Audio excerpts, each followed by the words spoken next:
आज आपण साबुदाणा बटाटा वडे बनवणार आहे। साबुदाणा बटाटे वडे बनवण्यासाठी सगळ्यात पहिला आपल्याला साबुदाणा भिजवून घ्यायचा आहे। साबुदाणा मी इथे 1 वाटी घेतलाय।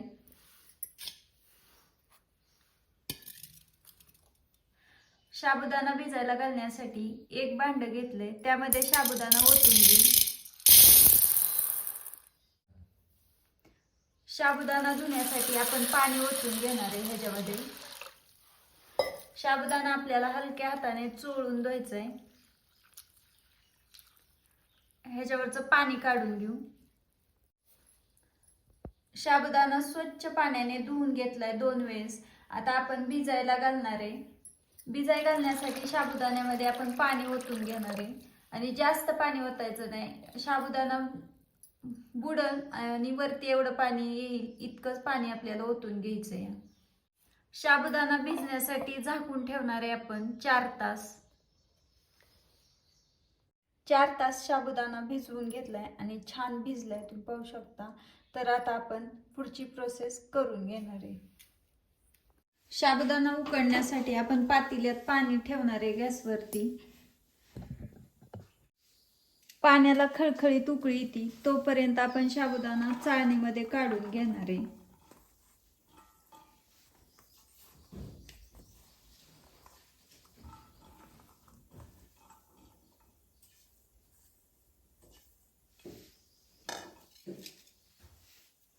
चाळणीमध्ये काढल्यावरती आपल्याला पसरून घ्यायचं आहे। पाण्याला खळखळीत उकळी आणण्यासाठी पाणी आपण झाकून ठेवणार आहे। पाणी गरम झाले, पाण्यावरती आपण साबुदाणा ठेवणार आहे आणि साबुदाण्याला आपण उकडून घेणार आहे। उकडण्यासाठी साबुदाणा झाकून ठेवते। साबुदाणा उकडतोय तोपर्यंत आपण बटाट्याची साल काढून घेणार आहे आणि मी इथं बटाटे खिसण्यासाठी मोठी घेतलेत। आपण मोठी बटाटे जर घेतले ना तर आपल्या बटाट्याचा खिस पण मोठा पडतो आणि छान बटाटा वडे पण होतात बरं का।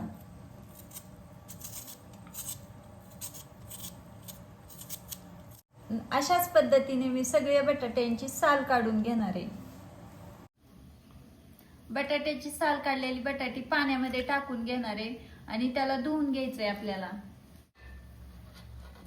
बटाट्याची साल काढून झाली तर आता आपण बटाटे जे आहेत ना ते खिसून घेणार आहे आणि बटाटा आपल्याला खिसताना वरून खालीपर्यंत खिसायचंय। वरून खालीपर्यंत खिसलं ना मग खिस जो आहे ना तो लांब पडतो आणि अशा पद्धतीचा मोठा। तर अशाच पद्धतीने सगळी बटाटी जी आहेत ना ती मी खिसून घेणार आहे। बटाटा खिसून झालाय। बटाटा आता आपल्याला 4-5 पाण्याने स्वच्छ धुवून घ्यायचा आहे। ह्यात जे पांढरं स्टार्च आहे ना ते पूर्ण निघून जातं आणि पूर्ण निघून गेलं ना तर आपले बटाट्याचे वडे जे आहेत ना ते एकदम छान पांढरे शुभ्र दिसतात, पांढरे शुभ्र पण होतात बरं का। तर आता आपण ना ह्याला 4 ते 5 पाण्याने स्वच्छ धुवून घेऊ। खिस धुण्यासाठी पाणी ओतून घेते या खिसामध्ये आणि आपल्याला असं चोळून खिस धुवून घ्यायचा आहे स्वच्छ। तर मी आता खिस धुवून घेते 3 ते 4 पाण्याने। साबुदाणा आपल्याला पारदर्शक होईपर्यंत उकडून घ्यायचा आहे। अजून आपला साबुदाणा पारदर्शक झालेला नाही तर अजून आपण थोडा वेळ झाकून ठेवणार आहे। बटाट्याचा खिस उकडण्यासाठी पाणी उकळायला ठेवलंय पातेल्यामध्ये। तर आता आपण याला झाकून ठेवणार आहे पाणी उकळण्यासाठी। साबुदाणा पारदर्शक झालाय का ते आपण बघणार आहे। तुम्ही पाहू शकता आपला साबुदाणा छान उकडलाय आणि एकदम पारदर्शक पण झालाय। आता आपण गॅस बंद करून घेणार आहे। खिस इथं स्वच्छ पाण्याने 4 पाण्याने धुवून घेतलाय आणि सगळं पांढरं पाणी जाईपर्यंत आणि एकदम पांढरा शुभ्र झालाय बघा, तुम्ही पाहू शकता। तर आता आपल्याला ह्याला शिजवून घ्यायचंय। साबुदाणा आपल्याला गार पाण्याने थंड पाण्याने मोकळा करून घ्यायचा आहे। शिजवल्यावरती एकदम चिकट होतो त्याच्यामुळं। साबुदाण्यामध्ये पाणी टाकून घेतले आणि साबुदाणा मोकळा करून घेतलाय। साबुदाणा मोकळा जर नाही ना केला तर मग एकामेकाला चिटकला ना अशा गुटुळ्या होऊन बसते। म्हणून पाणी ओतून थंड पाणी ओतून मोकळा करून घ्यायचा आपल्याला।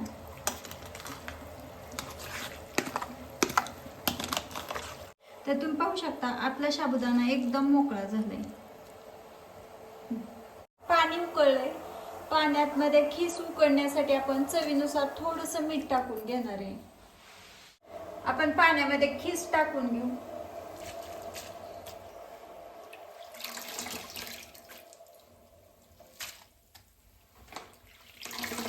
पाण्यामध्ये खीस टाकून घेतलाय. आता आपण ह्याला मिक्स करून घेणार आहे. 2 मिनिटं आपण ह्याला झाकून ठेवणार आहे.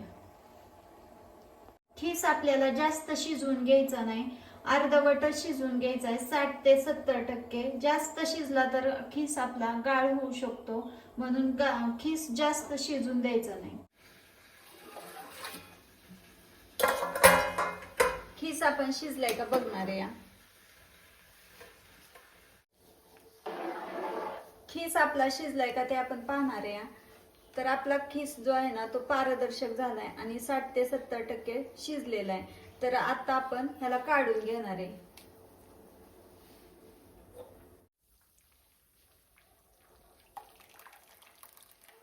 पूर्ण पाणी निथळून घ्यायचंय आणि मी इथं टोपलीमध्ये काढून घेणार आहे. तुम्ही चाळणीमध्ये काढून घेतला तरी पण चालेल. पाणी निथळण्यासाठी टोपलीमध्येच ठेवून घेतलंय. असा टोपलीमध्ये काढला ना आणि चाळणीमध्ये किंवा टोपलीमध्ये काढला ना तर गरम वाफेने पण थोडासा वाफलतो, म्हणून लगेचच काढून घ्यायचं, जास्त गाळ होऊन द्यायचा नाही. खीस ताटामध्ये काढून घेऊ.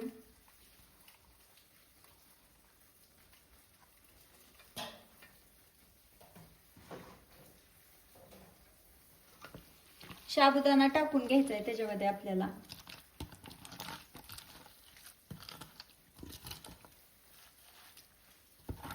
साहित्य टाकून घ्यायचंय आपल्याला. तुम्ही ह्याच्यामध्ये चिली फ्लेक्स किंवा हिरवी मिरची पण टाकू शकता. तर मी नाही टाकलेली. मी चवीनुसार मीठ तेवढं टाकून घेणार आहे. आमच्यात वाळवणाचे तिखट पदार्थ आवडत नाहीत म्हणून.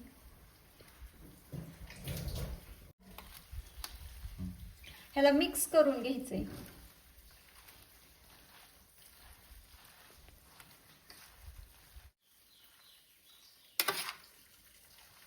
पापड बनवण्यासाठी आपलं मिश्रण तयार आहे. आता आपण ह्याचे पापड बनवून घेणार आहे. वडे बनवून घेणार आहे. वडे बनवत असताना आपल्याला वडे जाड जाड घालायचे, जास्त पातळ घालायचे नाही. वाळल्यानंतर पातळ होतात.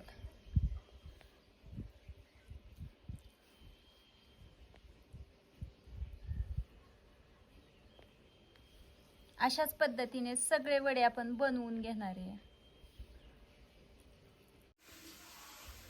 आपले वडे 2 दिवस कडकडीत उन्हात वाळवून घेतले. तुम्ही पाहू शकता किती छान वाळलेत. आता आपण यांना तळून घेणार आहे. वडे तळण्यासाठी तेल कडकडीत गरम करून घेतले. आपण वडा टाकून घेणार आहे.